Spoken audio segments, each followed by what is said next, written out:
IIT बाबा अभय सिंह को है जान का खतरा, जेड प्लस सिक्योरिटी की जा रही है मांग। प्रयागराज के महाकुंभ में देश और विदेश से आकर भक्त आस्था की डुबकी लगा रहे हैं, तो वहीं कई चेहरे ऐसे हैं जो इस कुंभ में चर्चा का विषय बने हुए हैं और उन्हीं चेहरों में से एक है आईआईटी बाबा उर्फ अभय सिंह।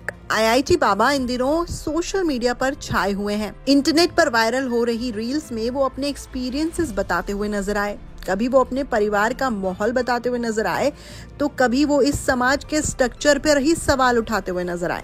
अब ऐसे में उनके समर्थन में हरियाणा जिले झज्जर की धनखड़ खाप भी उतर आई है। बता दें कि अभय सिंह उर्फ आईआईटी बाबा झज्जर के रहने वाले हैं। धनखड़ खाप के प्रधान डॉक्टर ओम प्रकाश धनखड़ ने अभय के आध्यात्म वाले रास्ते को अपनाने का समर्थन किया है। उनका कहना है कि अब तक जो भी वीडियो सामने आए हैं वो सभी उन्होंने देखी हैं और बारीकी से देखी हैं। धनखड़ खाप के प्रधान ओम प्रकाश धनखड़ के अकॉर्डिंग आईआईटी बाबा के मुंह से जो भी शब्द निकल रहे हैं वो उनकी अंतर आत्मा से निकल रहे हैं। अभय जो कुछ भी कह रहे हैं वो शब्द नहीं है, बल्कि ये उनकी आंतरिक शक्ति है। ये कहना है धनखड़ खाप के प्रधान का। उन्होंने ये भी कहा कि अभय की अंतरात्मा की आवाज से देश के बड़े बड़े मठाधीशों का सिंहासन हिल गया है। यही वजह है कि अब उनकी जान को खतरा पैदा हो गया है। इसी की वजह से देश में भ्रांति भी फैल रही है और कई मठाधीश नहीं चाहते कि अभय आम जन को सत्य का रास्ता दिखाएं। डॉक्टर धनखड़ ने अभय की जान को खतरा बताते हुए केंद्र सरकार से उन्हें जेड प्लस सिक्योरिटी देने की मांग भी की है।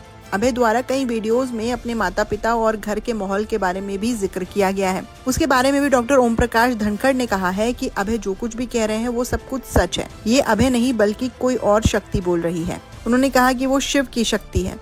कनाडा में रह रही अभय की बहन भी उन्हें इस पूरे मैटर में सपोर्ट कर रही हैं। वहीं अभय के सांसारिक जीवन में वापसी लौटने के सवाल पर उन्होंने कहा कि अभय का ये जीवन आध्यात्म की तरफ बढ़ चुका है, वापसी करना नामुमकिन लग रहा है। उन्होंने कहा कि वो नहीं मानते हैं कि अभय को प्यार में धोखा मिला होगा।